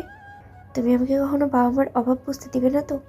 মনে হচ্ছে আমার জীবনের সবটুকু আশ্রয় আমি তোমার মাঝেই পেয়েছি। আমাকে সবসময় এভাবে ভালোবাসবে তো প্রিন্স? সারা জীবন আমার ছায়া হয়ে পাশে থাকবে তো তুমি? তোমার এই প্রপোজালের প্রতিটা শব্দ না আমার কানে এখনও বাজছে। মায়ের এই কথাগুলো যেন আগুনের গোলার মতো প্রিন্সের কানে বিঁধল। তার থেকে শতগুণ বেশি আঘাত পেল সামনে থাকা মিম। মিম ঝট করে প্রিন্সের বুক থেকে মাথা তুলল। তার ভেজা চোখ দুটো এখন বিস্ময় আর আতঙ্কে বড় বড় হয়ে গেছে। সে দেখতে পেল তার নিজের বড় আপু, সেই মায়া আপু, প্রিন্সকে পিছন থেকে জড়িয়ে ধরে প্রেমের কথা বলছে। মায়া তখনও কিছু টের পায়নি। সে ভাবছে প্রিন্স একা দাঁড়িয়ে আছে। প্রিন্সের মাথা ঘুরে যাবার মতো অবস্থা। সে মাঝখানে স্থির হয়ে দাঁড়িয়ে আছে। তার সামনে মিম, যার চোখ দিয়ে এখন অঝরে পানি পড়ছে। তখনই মিম মায়াকে ডাক দেয়, মায়া আপু, তুমি তুমি প্রিন্সকে জড়িয়ে ধরে আছো? আর প্রিন্স, তুমি ওকে প্রপোজ করেছো কালকে? আপু, তুমি প্রিন্সকে ভালোবাসো? মায়া মিমের গলা শুনে চমকে উঠে প্রিন্সকে ছেড়ে দিয়ে পিছিয়ে গেল। সে দেখল মিম সামনে দাঁড়িয়ে আছে, তার চোখে পানি। মায়াও কিংকর্তব্য বিমূঢ় হয়ে গেল। সে আমতা আমতা করে বলল, মিম, তুই এখানে কি করছিস? আমারও তো একই প্রশ্ন, তুমি এখানে কেন? আমি তো প্রিন্স আমাকে ভালোবাসে। কিন্তু প্রিন্স তো আমাকে ভালোবাসে আপু, আর আমিও প্রিন্সকে ভালোবাসি। কি? মায়া একবার প্রিন্সের দিকে তাকায়, আরেকবার মিমের দিকে তাকায়। প্রিন্সের মনে হচ্ছে ওর পায়ের তলার মাটি সরে যাচ্ছে, কিন্তু ঠিক সেই মুহূর্তে মায়া মিমের দিকে তাকিয়ে হঠাৎ খিলখিল করে হেসে উঠল। মায়া নিজের কান্নাকে অতি কষ্টে আটকায়। সে মিমের মাথায় হাত রেখে অত্যন্ত শান্ত গলায় বলতে শুরু করে, ওরে কাদি, তুই কি ভেবেছিস আমি সত্যি ওই ফাজিলটার প্রেমে পড়েছি? আমি তো সব জানতামই রে। আমি দূর থেকে দেখছিলাম তোদের দুইজনের কর্মকাণ্ড কারখানা। আমার ছোট বোন এই প্রথম কাউকে মন দিয়েছে, তার হবু প্রেমিককে একটু পরীক্ষা না নিলে হয় বল? আমি তো জাস্ট মজা করছিলাম পাগলি। মানে তুমি ভালোবাসো না প্রিন্সকে? আর তবে ওই প্রপোজালের কথাও যে বললে। আরে ওটা তো ওকে লজ্জা দেওয়ার জন্য বলেছি। দেখছিলাম তুই কি বলিস। ও তো ছোট, আমার থেকে 2 বছরের ছোট। এই পিচ্চি ছেলের সাথে কি আমাকে মানায়? শোন মিম, আমি জানি তোরা একে অপরকে ভালোবাসিস। আমি সির্ফ দেখতে চেয়েছিলাম ও তোকে কতটা আগলে রাখতে পারি। খাচ্ছিস কেন রে তুই? আমি আছি না তোর বড় বোন? মায়া এবার প্রিন্সের দিকে তাকালো। প্রিন্স পাথরের মতো স্তব্ধ হয়ে দাঁড়িয়ে আছে। সে দেখতে পাচ্ছে মায়ের ঠোঁটে হাসি থাকলেও তার চোখের মণি দুটো পানিতে টইটুমুর হয়ে আছে। মায়ের এই মিথ্যা কথা প্রিন্সকে ভিতর থেকে দুমড়ে মুচড়ে দিচ্ছে। মায়া প্রিন্সকে বলে, এই যে ফাজিল ছেলে, আমার বোনকে পেয়েছো বলে ভেবো না যে ওকে যা খুশি তাই বলবে। যদি আর কোনোদিন ওকে কাঁদাও তবে তোমার খবর আছে। সরি, হ্যাঁ, কিছু মনে করো না, আমি শুধু একটু মজা করছিলাম। থাক তোরা প্রেম কর, আমি যাই। মিমের মুখে মায়ের কথা শুনে হাসি ফুটে উঠল। মিম খুশিতে আত্মহারা হয়ে দৌড়ে গিয়ে প্রিন্সকে জড়িয়ে ধরে মায়াকে বলে, সত্যি মায়াপু, তুমি পৃথিবীর সেরা বোন। আমি কত কি ভেবেছিলাম। থ্যাংক ইউ আপু। প্রিন্স বোকার মতো দাঁড়িয়ে রইল, কিন্তু তার নজর আটকে আছে মায়ের উপর। মায়া যখন দেখল মিম প্রিন্সের বুকে মাথা রেখেছে, তখন তার বাঁধ ভাঙা কান্না আর আটকে থাকতে পারে না। মায়ের চোখ দিয়ে টপ টপ করে পানি গড়িয়ে পড়তে শুরু করে। সে দ্রুত পিছন ফিরে যাতে মিম দেখতে না পায়। প্রিন্স মিমের আড়ালে হাত বাড়িয়ে মায়ের হাতটা শক্ত করে ধরে। প্রিন্সের হাত কাঁপছে। সে মায়ের চোখের দিকে তাকিয়ে মনে মনে বলছে, কেন এমন করছো মায়া? কেন মিথ্যা বলে নিজেকে শেষ করছো? মায়ের হাতের স্পর্শেও একই আকতি ছিল। সেও যে প্রিন্সকে পাগলের মতো ভালোবেসে ফেলেছে তা আর কারও বুঝতে বাকি নেই। কিন্তু মিমকে খুশি করতে সে আজ নিজের কলিজা ছিঁড়ে দিয়ে দিল। মায়া ঝটকা দিয়ে প্রিন্সের হাতটা ছাড়িয়ে নিল। সে এক মুহূর্তের জন্য পিছনে তাকালো না। চোখের পানি মুছতে মুছতে দৌড়ে বাড়ির ভিতরে চলে যায়। প্রিন্স অপলক দৃষ্টিতে মায়ের চলে যাওয়ার দিকে তাকিয়ে আছে। তার চোখও এখন ভিজে উঠেছে। মিম তখনও খুশিতে বকবক করছে, কিন্তু প্রিন্সের কানে কোনো কথাই ঢুকছে না। সে শুধু অনুভব করছে সে মিমকে নয় মায়াকেই ভালোবেসেছে। মায়া ভিতরে গিয়ে নিজের ঘরের দরজা বন্ধ করে অঝরে কাঁদতে শুরু করে। বিকেলে ফারাজ আসছে বাড়িতে। সবাই তাকে আপ্যায়নে ব্যস্ত, কিন্তু মায়া একা ছাদে দাঁড়িয়ে আছে। সে অনেক কেঁদেছে। এতক্ষণ ধরে মনের ভিতরে সবটুকু হাহাকার চোখের পানি দিয়ে বের করে দেওয়ার চেষ্টা করেছে। এমন সময় মায়া কারো আসার শব্দ শুনতে পায়। মায়া ঝট করে চোখের পানি মুছে নিল। সে ভাবলো হয়তো মিম বা জারা আপু এসেছে, কিন্তু কে এসেছে দেখার জন্য যখনই সে ঘোরে, মায়ের কিছু বোঝার আগে কেউ একজন তাকে শক্ত করে জড়িয়ে ধরে। মায়ের শরীরটা মুহূর্তের জন্যই স্তব্ধ হয়ে গেছে। সে ভুলে যায় তার ছোট বোনের বয়ফ্রেন্ড তাকে জড়িয়ে ধরেছে। কিন্তু যখন ওর ঘোর কাটে নিজেকে ছাড়ানোর চেষ্টা করে, মায়ের সাথে সাথে বলে, এ প্রিন্স, কি করছো তুমি? ছাড়ো আমাকে। তোমার সাহস তো কম না প্রিন্স। তুমি জানো তুমি কার গায়ে হাত দিচ্ছ? ছাড়ো বলছি, এখনই ছাড়ো আমাকে। কি হলো কি? ছাড়ো। মায়ের কথা শুনে প্রিন্স মায়াকে ছাড়ে না, বরং আরও শক্ত করে জড়িয়ে ধরল। মায়া অনুভব করে তার কাঁধটা ভিজে যাচ্ছে। প্রিন্স কাঁদছে। এই প্রথম সে প্রিন্সকে এভাবে ভেঙে পড়তে দেখলো। কিন্তু প্রিন্স কেন কাঁদছে? তার তো কাঁদার কথা না। কাঁদতে কাঁদতে প্রিন্স বলে, কেন মিথ্যা বলে মায়া? কেন মিমের সামনে ওই নাটক করে হাসি আসলে? আমি জানি তুমি আমাকে ভালোবাসো। আমি তোমার চোখে দেখেছি তুমি কেন আমাকে এভাবে দূরে ঠেলে দিচ্ছ? থামো তুমি, কোনো কথা শুনতে চাই না আমি। তুমি মিমকে কথা দিয়েছো, তুমি মিমের হাত ধরেছো, তুমি ওর ভালোবাসা। আমার সাথে তোমার কোনো সম্পর্ক নেই, যাও এখান থেকে। তুমি মিমকে ভালোবাসো। প্রিন্স মায়াকে ছেড়ে দিয়ে তার মুখোমুখি দাঁড়ায়। প্রিন্সের চোখ দুটো লাল হয়ে গেছে। সে মায়ার দু কাঁধ শক্ত করে ধরে ঝাঁকুনি দিয়ে বলে, মায়া শোনো, আমি মিমকে ভালোবাসি না। আমি শুরুতে তোমাদের দুজনের সাথেই ফ্লার্ট করেছি, এটা আমার অপরাধ ছিল, মানি আমি। কিন্তু সময়ের সাথে সাথে আমি বুঝতে পেরেছি আমার হৃদয়ে কার জায়গা। মায়া, আমি তোমাকে ভালোবাসি। মিম আমার কাছে শুধুই সাধারণ কোনো মেয়ের মতো। হ্যাঁ, আমি দোষী, তবে আমার মন মিমকে নয় তোমাকে চায়। তুমি আমার জীবনের স্থিরতা। আমি আবার বলছি, আমি মিমকে নয় তোমাকে চাই মায়া।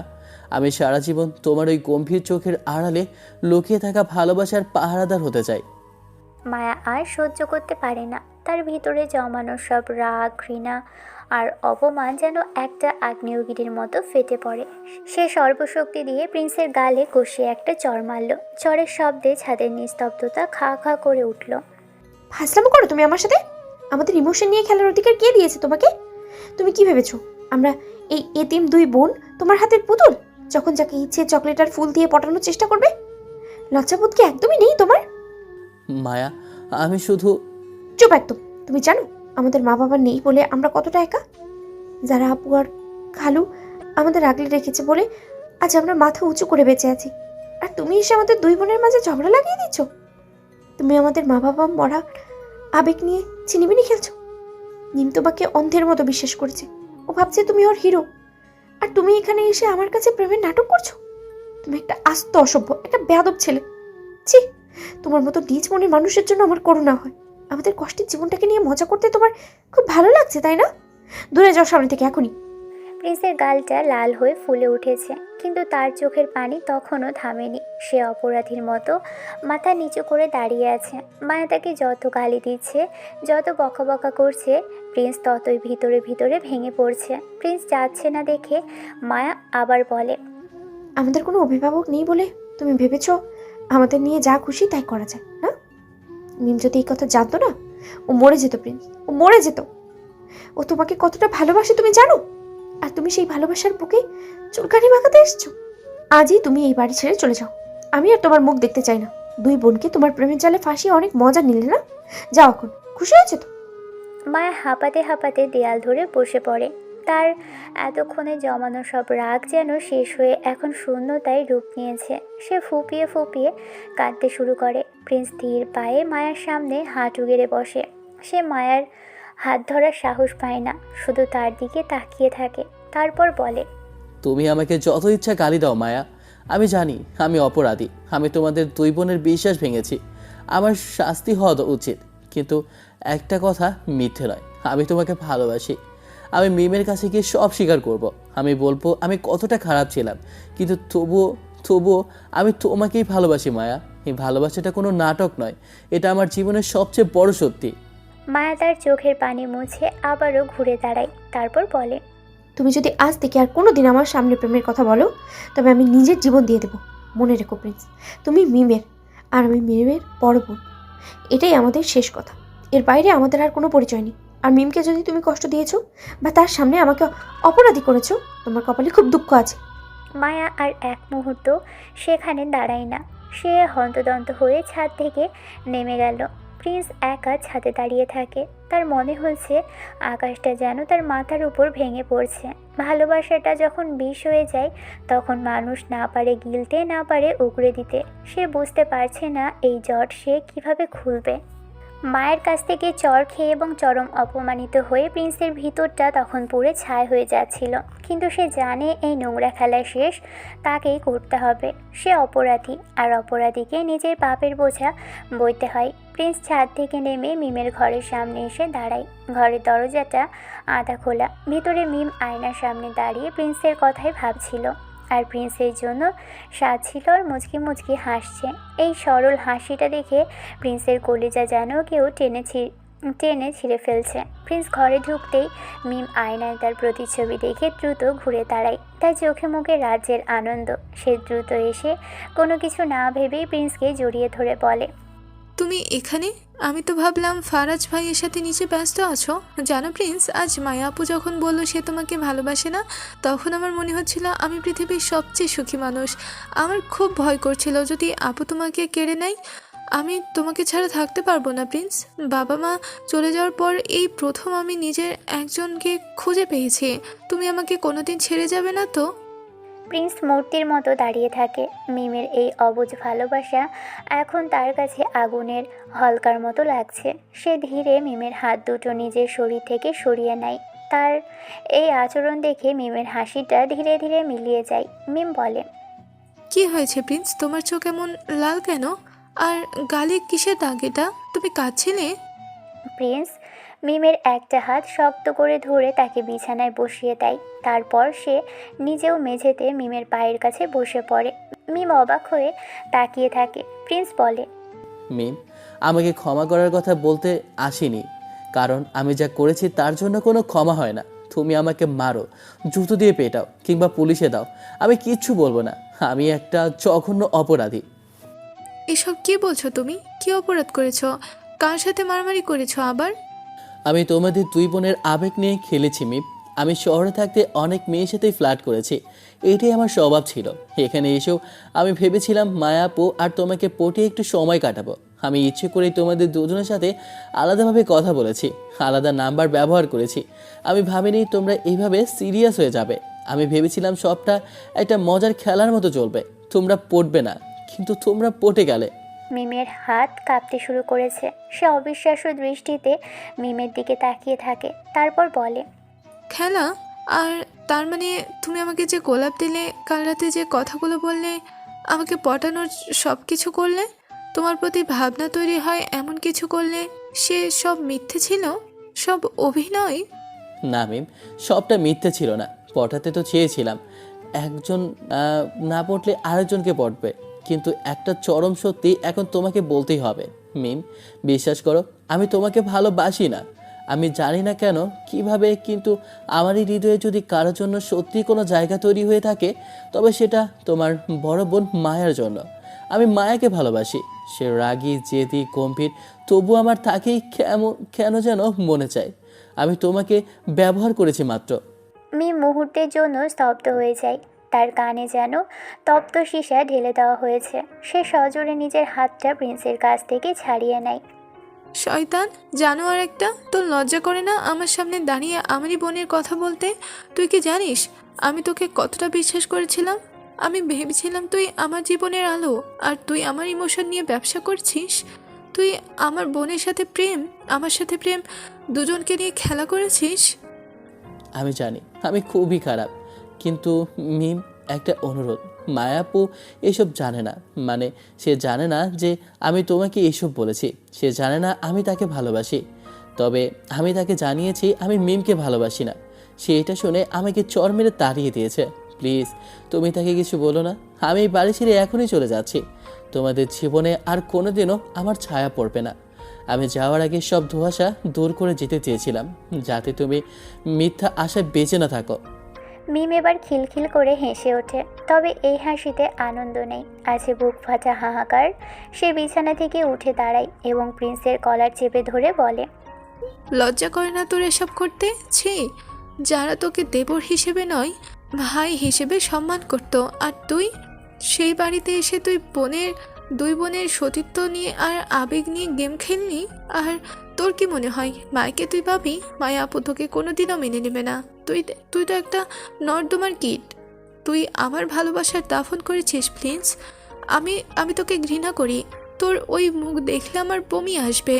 প্রিন্স চুপ করে মিমের সব গালি আর অভিশাপ শুনতে থাকে। তার মনে হয়েছে এটাই তার পাওনা। মিম এবার সজোরে এক চর বসিয়ে দেয় প্রিন্সের অন্য গালে।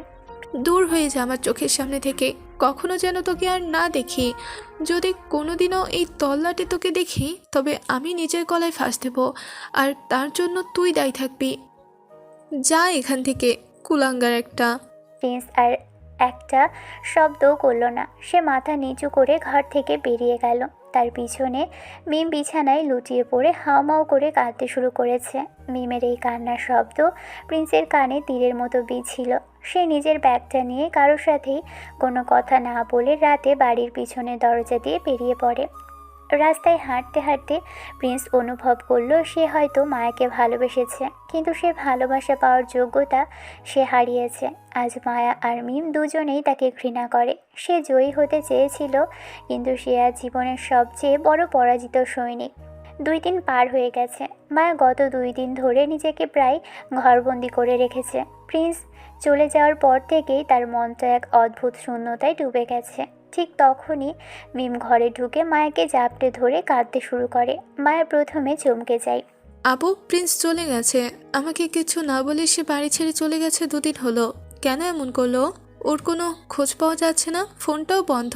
কেন চলে গেল আপু? চলে গেছে জানি, তবে সে তো তোকে ভালোবেসেছে। তুইও বসছিলি, ও চলে গেল কেন? ও অনেক খারাপ একটা ছেলে আপু। হুট করে আমার কাছে আসলো, তারপর আবল তাবল সব কথা বললো। সে নাকি আর থাকবে না, চলে যাবে। কেন গেল আপু? আমি জানি না। ও একটা জানোয়ার আপু। আমি ওকে মন থেকে ঘৃণা করি। ও আমাদের কাউকে সম্মান করতে জানে না আপু। মায়া কোনো কথা বলে না। সে চুপ করে তার বোনকে জড়িয়ে রাখে। মায়ের মনে হয় প্রিন্স হয়তো মিমের কাছে সত্যটা বলে গেছে বলেই মিম তাকে এত ঘৃণা করছে। আরও 2 দিন কেটে যায়। বিকেলবেলা বাড়ির সবাই লিভিং রুমে একসাথে বসে চা খাচ্ছে। ফরাজও বসে আছে।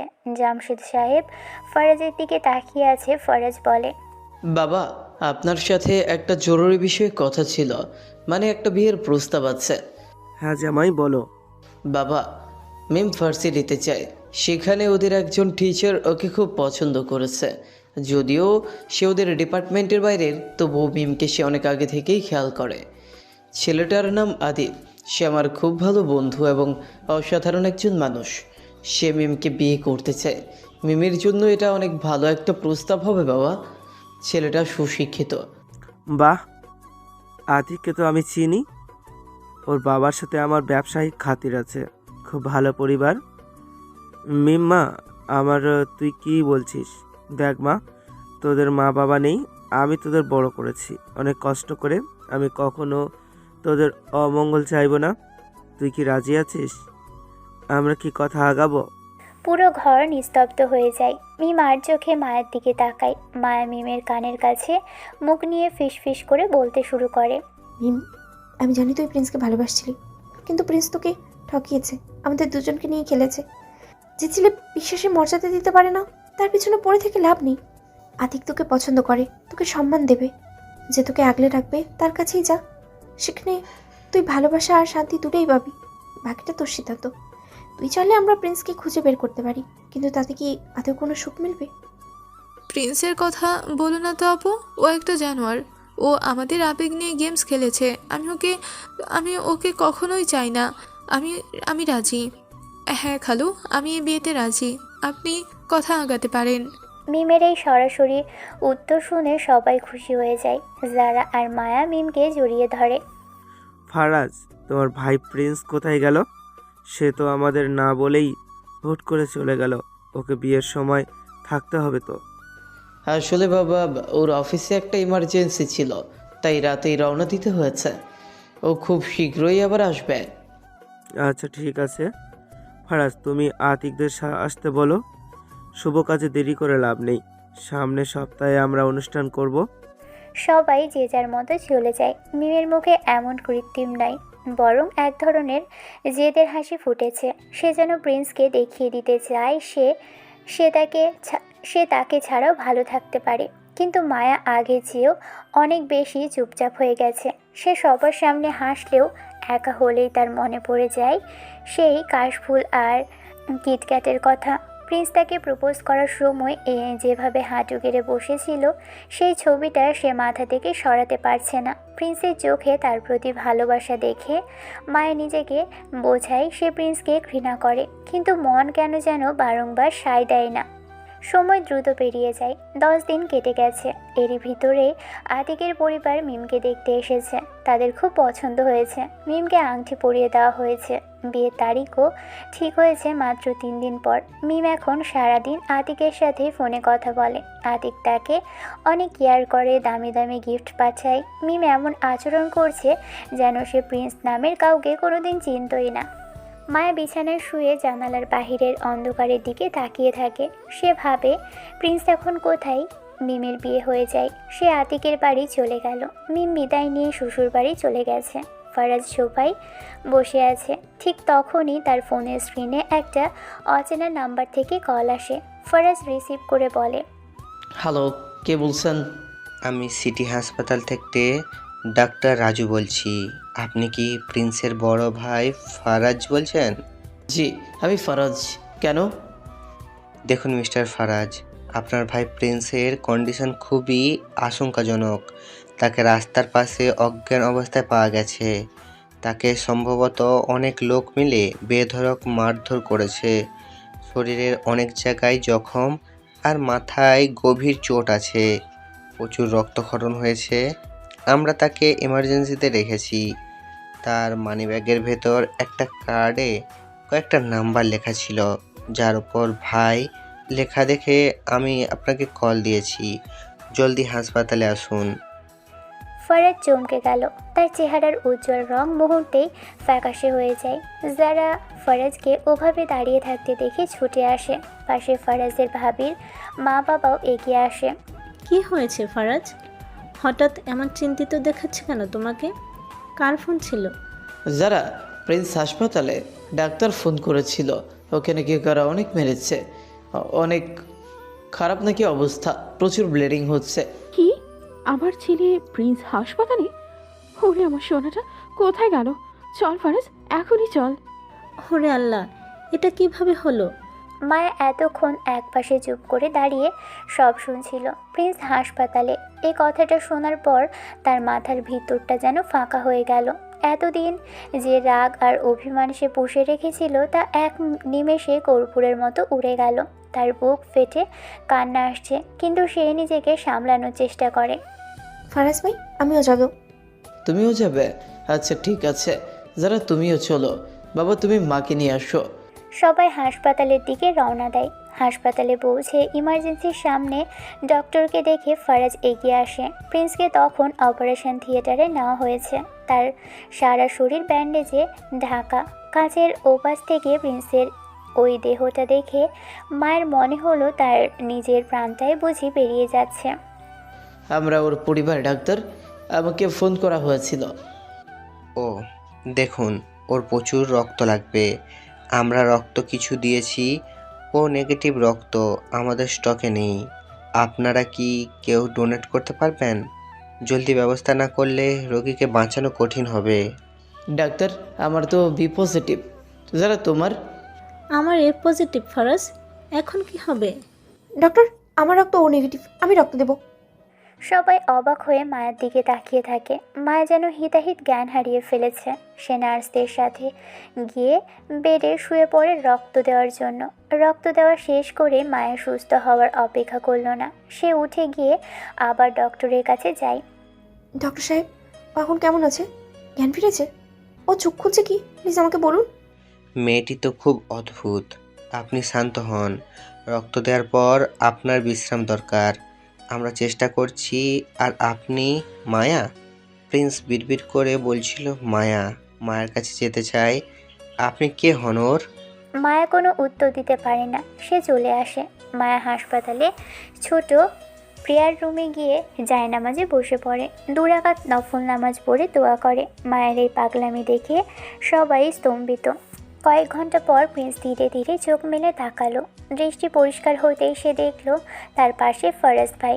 যারা ভাবি নিজের জারার বাবা মা দাঁড়িয়ে আছেন, কিন্তু তার চোখ দুটো যাকে খুঁজছে সেই মায়া সবার আড়ালে দরজার কোণে দাঁড়িয়ে আছে। কিরে পাগল, এখন কেমন লাগছে? আমাদের তো একদম চিন্তা করতে ফেলে দিয়েছিলি। কি হয়েছিল বলতো? কারা তোকে এই অবস্থায় ফেললো? ভাইয়া, মিমের বিয়ের দিন আমি অনেক অপরাধ বোধ অনুভব করি। আমার মনটা ওই বাড়িতেই পড়েছিল। আমি শুধু একবার দূর থেকে মায়াকে দেখার জন্য এলাকায় আসছিলাম। মায়াকে এক পলক দেখেই চলে যেতাম, কিন্তু রাস্তায় রেহান আর আফানের সাথে দেখা হয়ে যায়। ওই যে যারা মিম আর মায়াকে বিরক্ত করত। আমি ওদের আগে মেরেছিলাম বলে সেদিন একসাথে আমাকে মেরেছে। এবার একা পেয়ে ওরা অনেক লোকজন নিয়ে আমাকে অনেক পেটায়, মার খায় অনেক। তারপর আর কিছু জানি না। প্রিন্স একটু থেমে জোরে নিঃশ্বাস নিয়ে এদিক ওদিক তাকাতে লাগলো। কিন্তু মায়া কোথায় ভাইয়া? ও কি আমাকে একটাবারও দেখতে আসেনি? ওকে একটাবার দেখবো আমি। মায়া, মায়া কোথায় আপনি? ফারাজ ভাই হাসলো। সে দরজার আড়ালে দাঁড়িয়ে থাকা মায়ের দিকে তাকায়। মায়া মাথা নিচু করে ধীর পায়ে প্রিন্সের বিছানার কাছে এসে দাঁড়ালো। মায়ের ফোলা চোখ আর শুকনো মুখ দেখে প্রিন্সের বুকটা ফেটে যাচ্ছে। সে মায়ের একটা হাত নিজের হাতের মুঠোয় টেনে নেয়। সবার সামনেই মায়া আর নিজেকে আটকে রাখতে পারে না। সে ফুপিয়ে কেঁদে উঠে প্রিন্সের বুকের একপাশে মাথা রাখে। প্রিন্স, তুই হয়তো ভাবছিস আমরা কিচ্ছু জানি না, কিন্তু সত্যিটা হলো মিমের বিয়ের 2 সপ্তাহ আগেই আমি সব জেনে গিয়েছিলাম। সবাই অবাক হয়ে ফারাজের দিকে তাকায়। ফারাজ বলতে শুরু করলো।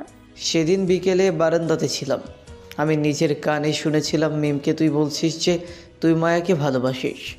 তারপর তুই যখন ব্যাগ নিয়ে চলে গেলি, আমি মিমের সামনে গিয়ে দাঁড়ালাম। মিম প্রথমে চমকে গিয়েছিল, অনেকক্ষণ কেঁদেছে আমার কাছে। কিন্তু জানিস প্রিন্স, মিম কতটা মহান। ও আমাকে বলল, ফরাজ ভাই, আমি ছাদে মায়া আপু আর প্রিন্সকে দাঁড়িয়ে কথা বলতে দেখেছি। আমি বুঝেছি ওরা দুজনেই দুজনকে কতটা ভালোবাসে।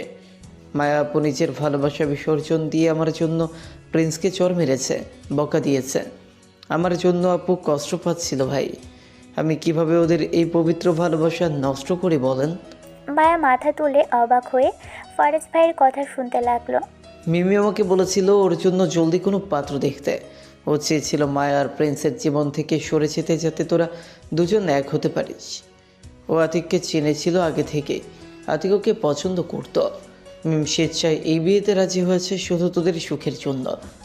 মায়া আর রাগ করে থেকো না, মিমের এই ত্যাগের সম্মান অন্তত দাও। নিমা জাতিকের সাথে অনেক সুখে আছে। আরও ফোনে আমাকে বারবার বলেছে, ভাই প্রিন্স আর মায়া আপুকে এক করে দিন। যারা আর জামশেদ সাহেব আবেগে আপ্লুত হয়ে পড়ে।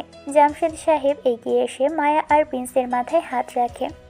মা মায়া, ছোটবেলা থেকে তোমাদের আগলে রেখেছি। আজ বুঝতে পারছি তোমাদের দুজনের জন্য আল্লাহই এই পথ তৈরি করে রেখেছেন। প্রিন্স তো মায়ার জন্য মরতেও বসেছিল। আর প্রিন্স, সাবধান, আমার মায়াকে যদি আর কোনো দিন কষ্ট দাও তবে কিন্তু খবর আছে। আঙ্কেল, মায়া যে পরিমাণ চর আর গালি দিতে পারে, তাকে কষ্ট দেওয়ার সাহস কি আর আমার আছে? আমি তো এখন ওর আজীবনের আসামি। সবাই হাসতে হাসতে কেবিন থেকে বেরিয়ে গেল। কেবিন এখন শুধু মায়া আর প্রিন্স। মায়া তার চোখের পানি মুছে বলে, ও, খুব তো নাটক করা হচ্ছে। র্যাব অফিসার সেজে গুন্ডা মারতে গিয়ে এখন হাসপাতালে পড়ে আছো, লজ্জাবোধ বলতে কিছু নেই না? প্রিন্স মায়ের হাত টেনে ধরে নিজের কাছে নিয়ে বলে, র্যাব অফিসার না হই, তোমার হৃদয়ের পাহারাদার তো হতে পেরেছি। আচ্ছা মায়া, ডাক্তার বলেছে তুমি রক্ত দিলে আমার শরীরে। এখন তো আমার ধমনীতে তোমারই ভালোবাসা বইছে। এখন থেকে কিন্তু আমি আর তোমার ছোট নেই, আমি তোমার রক্তের অংশ। ফাজিল ছেলে একটা, এখনো মুখে মুখে কত কথা। শোনো মায়া, আমি সত্যিই তোমাকে অনেক ভালোবাসি। মিমের মতো একটা ছোট বোন পাওয়া ভাগ্যের ব্যাপার, যে আমাকে চিনতে পেরেছিল। আমরা কি মিমকে একটা ধন্যবাদ দেব না? মায়া এবার নিচু হয়ে প্রিন্সের কপালে আলতো করে একটা চুমু খেলো। তাই চোখে এখন আর বিষণ্ণতা নেই, আছে এক বুক প্রশান্তি। মিমকে ধন্যবাদ দেব আমাদের এক করে দেওয়ার জন্য, আর তোমাকে ধন্যবাদ দেব আমার এই নিরস জীবনে মায়া ছড়িয়ে দেওয়ার জন্য। সপ্তাহখানেক পর প্রিন্স সুস্থ হয়ে বাড়িতে ফিরল। আজ তাদের বিয়ে। বাড়ির আঙিনায় সাজ সাজ রব। মিমের মতো মায়ের বিয়েটাও ধুমধাম করে হচ্ছে না, কারণ প্রিন্স আর মায়া দুজনেই চেয়েছে ঘরোয়াভাবে বিয়ে করতে। বিয়ের রাতে লাল বেনারসিতে মায়াকে দেখে প্রিন্স যেন বাকরুদ্ধ হয়ে গেল। মায়া সাহেব, আজ আপনাকে আসলে ওই নূরের মতোই লাগছে। সত্যি করে বলো তো, আমি মরে গিয়ে জান্নাতে আসিনি তো? মরা মানে কি? হ্যাঁ, তুমি এখনো পৃথিবীতেই আছো, আর এই পৃথিবীটাই এখন আমাদের জান্নাত। তবে শোনো, বিয়ের পর কিন্তু আর কোনো সুন্দরীর দিকে তাকানো চলবে না, মনে থাকবে? সুন্দরীদের দিকে তাকিয়েই তো আজ আমি এই সুন্দর জীবনটা পেলাম। তবে এখন থেকে আমার দুনিয়া শুধু তুমি আর তোমার ওই মায়াবী চোখ। আকাশে তখন এক বিশাল পূর্ণিমা চাঁদ উঠেছে। যারা ভাবি আর ফরাজ ভাই বারান্দা থেকে নতুন দম্পতিকে দেখছে। মিম ফোন করেছে ভিডিও কলে। সে আর আতিক মিলে মায়া আর প্রিন্সকে অনেক অভিনন্দন জানালো। সব ভুল বোঝাবুঝি আর কষ্টের অবসান ঘটিয়ে মায়া আর প্রিন্সের জীবনটা পূর্ণিমার আলোর মতোই উজ্জ্বল হয়ে উঠল। ভালোবাসা আসলেও কোনো বয়স বা ব্যাকরণ মানে না। সে শুধু জানে হৃদয়ের টানে এক হতে।